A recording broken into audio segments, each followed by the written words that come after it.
Beverly Hillbillies.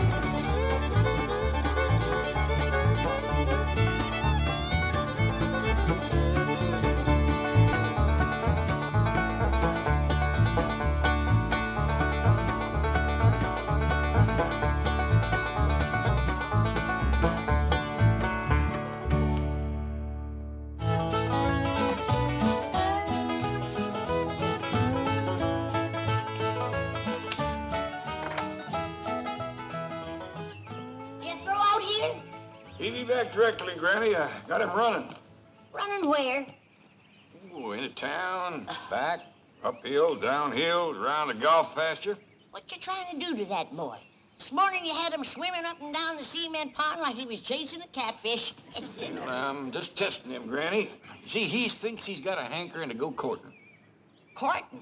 Yep. Jethro? Yep. Ah, what girl is he hankering to court? Well, I don't think he's got a girl yet. He's just got the hankering. That young'un ain't ready for courting. Maybe he is, maybe he ain't. That's why I'm running him and swimming him. I figured to dull his edge a mite. Then if he still feels like chopping wood, he's ready. Yonder he comes. He don't look tired to me. Me neither. I don't think he's gonna be able to stop.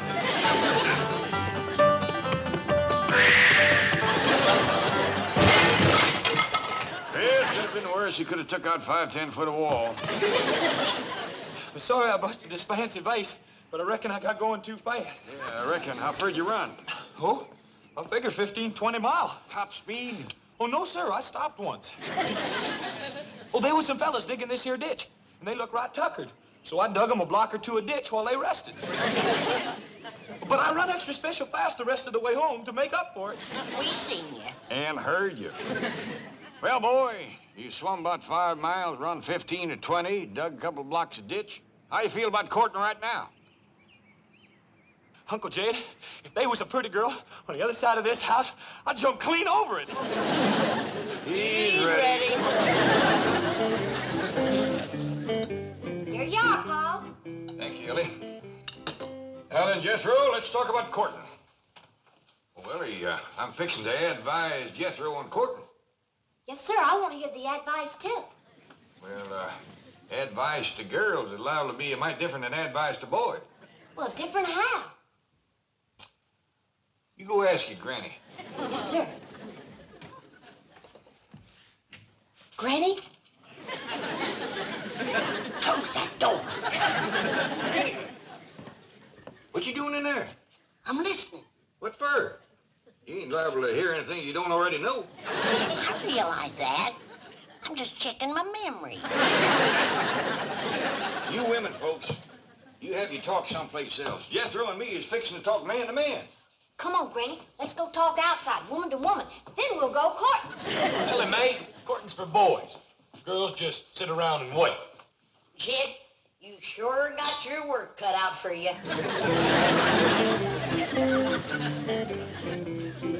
Now then, Jethro, how much do you know about courting? Well, it's kind of simple. You find a girl and then you marry her. Boy, I want to tell you something. There's a whole heap of in-between. Like what? Like finding the right girl, for one thing. Sometimes that ain't so easy. Well, Uncle Jed, how will I know when I find the right girl? Well, the way it happened to me, I knew just like that. I looked at her, she looked at me, and music commenced to play. Well, where was the music coming from? From our hearts, I reckon. Well, I ain't never heard no music come from my heart, or no one else's neither. Of course not, because you ain't met the right girl yet. But when you do, you'll hear it. I heard a bell ring.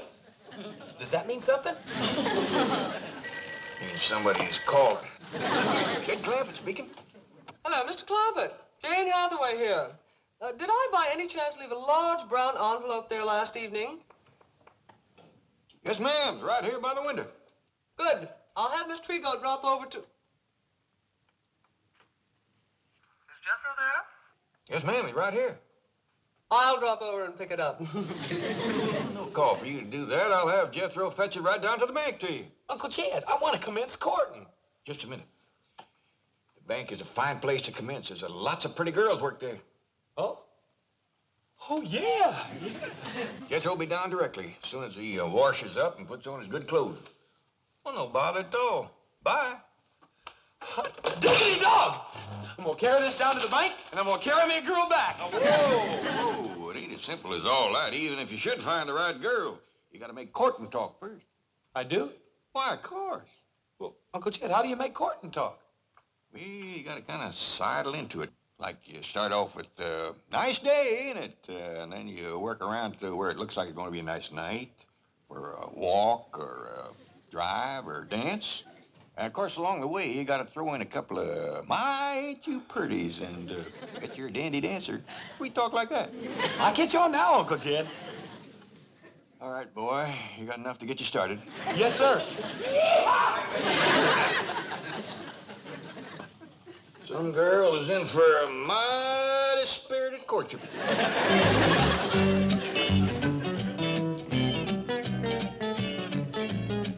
Oh, now then, type up a business expense voucher for last night's dinner conference. Food, $150. Beverage, $200. Entertainment, $15. Entertainment at a business dinner? Guest speaker. Gave a very interesting demonstration of the 27.5% depletion allowance benefits. I'd better make a note of his name. Of course. C.D. Laverne. Laverne C.D. That's right. Now, take a letter to, Excuse me, I'm sorry, but there's a Chickadee Laverne who insists on seeing Mr. Drysdale. Chickadee? What? You tell old Chick I'll call him from the club. Call me nothing.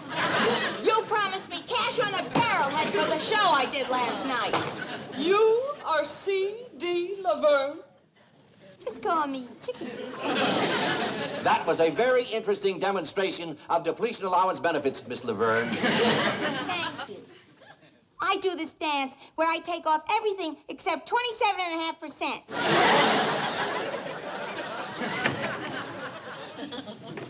Howdy. Well, howdy to you. You're Jethro, aren't you? Yes, ma'am. You hear any music? No, should I? Well, yeah. I should, too, but I don't, darn it. Well, if you'll wait, I'll hum something for you. Whatever you say, Chief. Oh, Jethro, how nice to see you. Oh, howdy, Miss Jane. Something wrong? No, just listening for music. What kind of music? Heart music. Heart music? Try me again, Jethro. Yes, ma'am.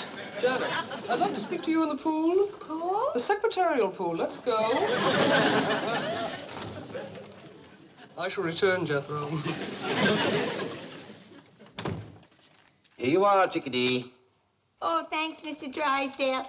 You know, for your next dinner, you ought to use my specialty act. The one I'm famous for. Mm-hmm. They bring out this great big egg. There's music coming from it. The MC says, "Here's Chickadee." And I pop out of the egg, and I go into my dance. Oh, cute, huh? Try the Chase Manhattan Bank. They love big eggs. You don't even have to hire an orchestra. Look, I got this little transistor radio. See? Watch. I tuck it in here. That's very interesting. Don't call us, we'll call you. Of course, for my specialty, I have to charge a little more.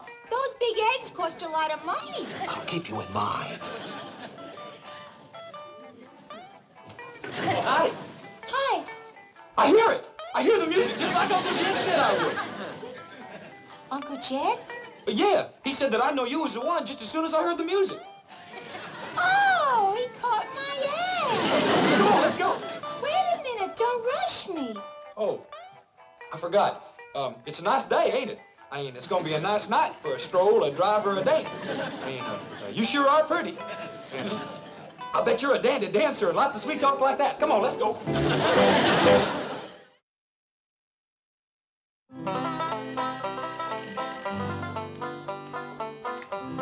Jed Clampett speaking. Oh, howdy, Miss Jane. Jethro get there all right? Yes, and he brought the envelope, but now he's disappeared. I can't find him anyplace. I see. Tell me, is the bank missing any girls? I mean, Jethro might have told her one off. Jethro? Oh, I hardly think that. Wait a minute. There is one possibility. A girl from the secretarial pool who... False alarm? No girls missing. Oh, that's too bad. Well, thank you, Miss Jane. Bye. What's too bad, Jed? Jethro didn't find him no girl down to the bank. I told you that young'un wasn't ready for courting. Yeah, maybe just as well. I was worried I hadn't given him a good enough talk first. With Jethro, it takes a little extra. That's a fact. The last I heard, he thought his ma found him under a cabbage leaf. Well, I'll finish cleaning my rifle, and when he comes back, I'll take him hunting. That'll give me a chance for a real man-to-man talk. Looks like Jethro done all right. Found herself a girl. From here, it looks like he found himself a girl and a half. Hey, kid, is this where your uncle lives? Oh, yeah, me too. He must be a millionaire. Well, he's got 35 or 40 million. Does that make him one? Does it ever? Tell me something. Why do you drive this, truck? Well, I already run to town and back once today. Huh? Ooh, that's a big one. Big strapping girl like that can sure help you with the housework, Granny. Housework, that girl can pull a plow. Let's go meet Uncle Sugar. Well, that's Uncle Jay. Yeah. Yeah.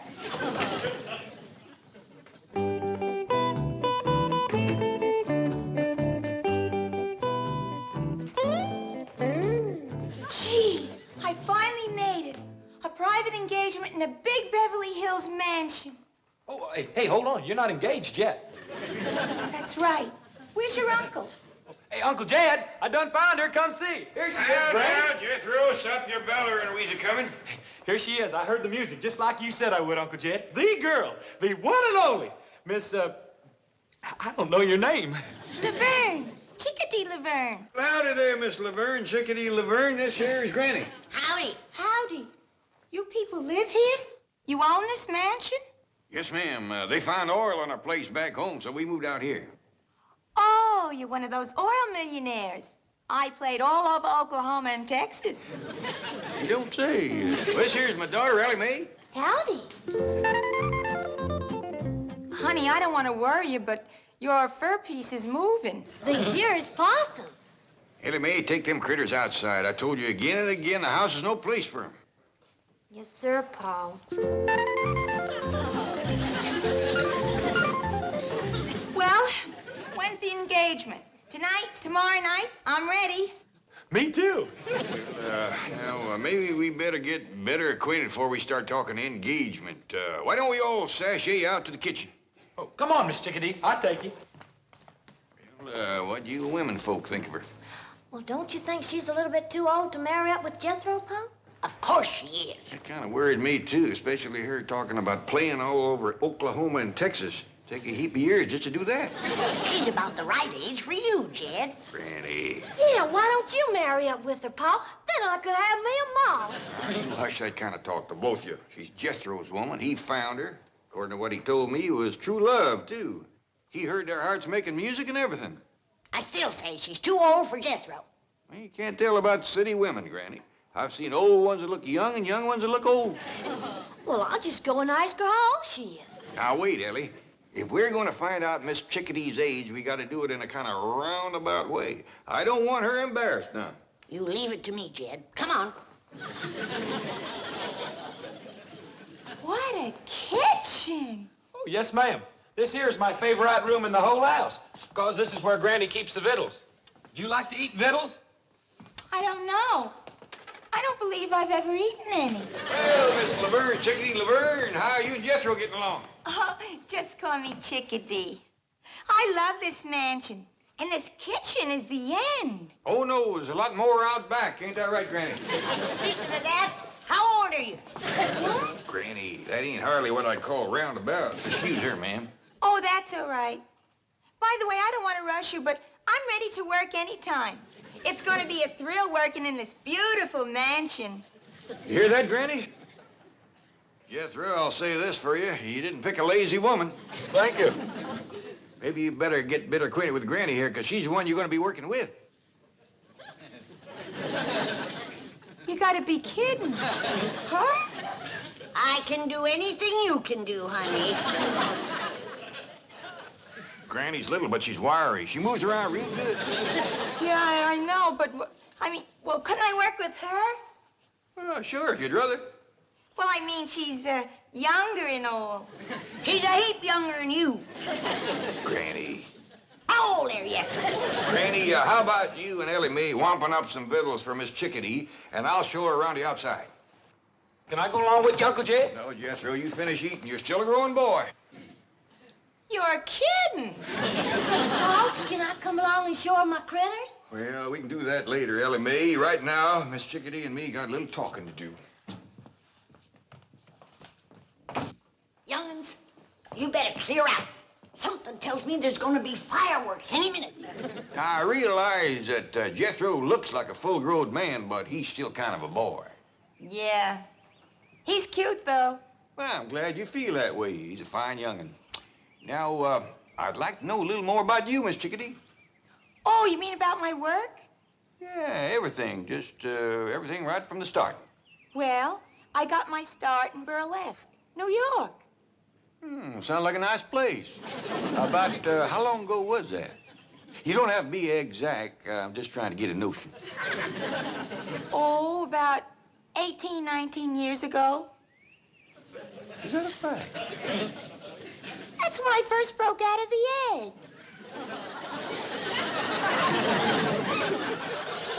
You come from an egg? Sure, you know about that, don't you? Oh, yeah, of course.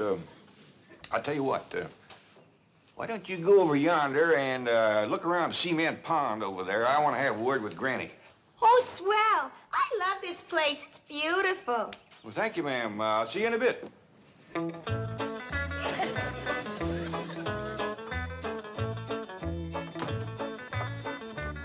You know, Granny, maybe Miss Chickadee ain't the right woman for Jethro. Of course she ain't. She's too old for him.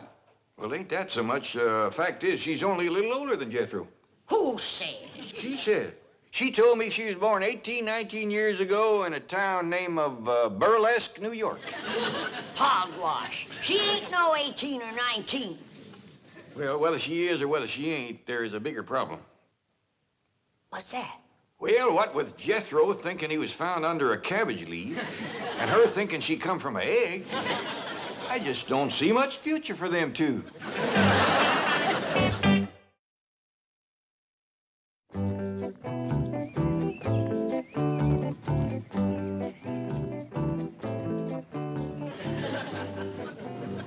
Sure do appreciate you showing me how to work with you, Miss Chickadee. Glad to do it, kid. Say, when you get your glove off, that's when we commence to working? Yeah, that's when we really get started. Tell me something. Your dad's worth like 35, 40 million bucks, right? Why do you want to work? Oh, I don't mind. Besides, if I don't, Granny will want me. Yeah, I had an aunt like that. She shoved me out on the stage when I was 15. I never knew my mother. Me neither. You mean your father's a widower? Yes, ma'am. I was kind of hoping he'd marry up with you so as I could get me a mom. Really? I like you. And my critters like you, too. And when critters take a liking to folks, they's generally good and not mean or nothing. Yeah. Hey, you want me to show you what Elmer can do? Now watch him take this here grape out of my pocket.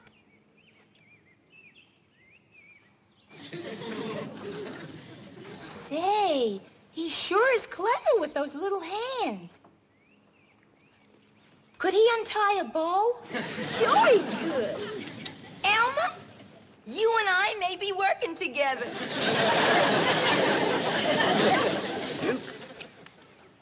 According to what I've been told, 1 year of your life is the same as 7 years with human folks.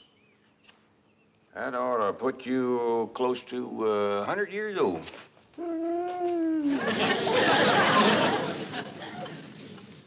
Now, I didn't aim to worry you none. It's just that if I'd lived as long as you had, I Might be able to work out this vexing problem I got with Jethro and Miss Chickadee. Well, if this ain't a fine howdy-do. You sit there a-whittling like you ain't got a care in the world, when your own kin is fixing to marry up with a woman old enough to be his ma. I'm studying on the problem, Granny. Well, you better study fast, 'cause as soon as Jethro is done eating, he's gonna want to commence courting.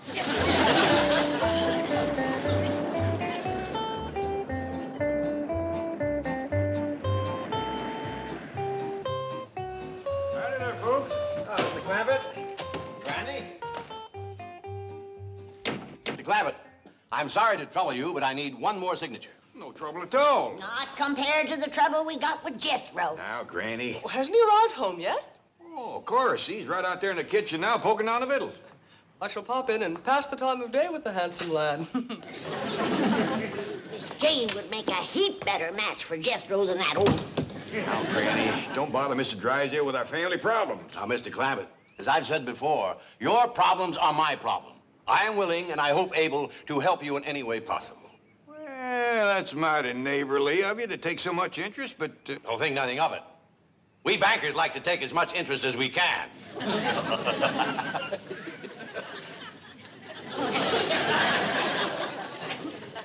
I was making a joke. Interest, banker. I suppose you might call that an inside joke. Oh, well, come on inside and tell it. We ain't got no time for jokes. Jethro is a-heading to the altar with the wrong woman. What's this? Now, Granny, Mr. Drysdale got a bank to run. Precisely why I'm interested in your problems. Now, tell me more. Well, you see, Jethro is in love with this girl. Girl. Yeah, Miss Chickadee does look a mite old for her years. Did you say Chickadee? Yes, sir. Miss Laverne, Chickadee Laverne. Where did Jethro meet her? Down by your bank, I think. Mr. Clampett, that girl is a stripper. What's a stripper? Someone who takes off their clothes. What's wrong with that? But she takes them off every night. Well, I don't sleep in my clothes neither. Chief, sweet, innocent Jethro has run afoul of your Chickadee Laverne. Yes, I've been told. Mr. Clampett, believe me, this is not the right girl for Jethro. I told you so. Please, Mr. Clampett, let us get her away from here as quickly as possible. Well, I wouldn't want to hurt her feelings none. She's right friendly and a willing worker. Here she comes. Hold on, I reckon it's my duty to talk to her first. Miss Chickadee, about the wedding. Oh, that's gonna have to wait, Uncle Sugar. I got this great new act that's gonna make me the sensation of show business. Now you watch.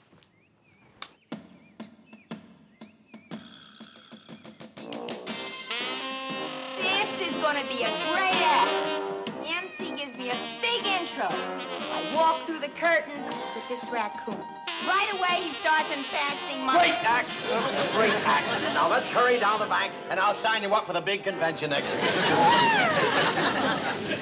Hey, Uncle Jed, where's Mr. Drysdale taking my sweetie? Never mind, Jethro. But I found her. She's mine. I courted her and sweet talked her and all. Forget about her, Jethro. Go take yourself a swim.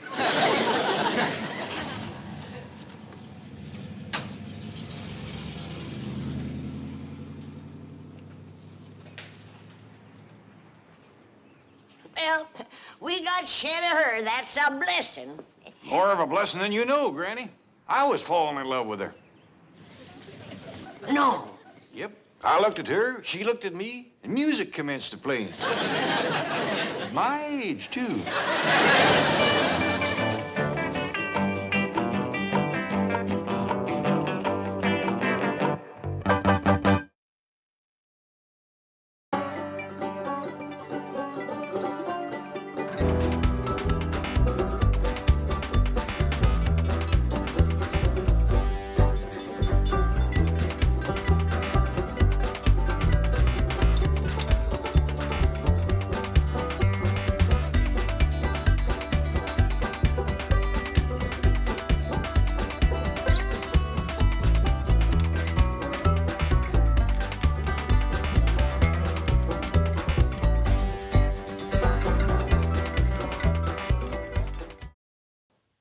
This has been a Filmways presentation.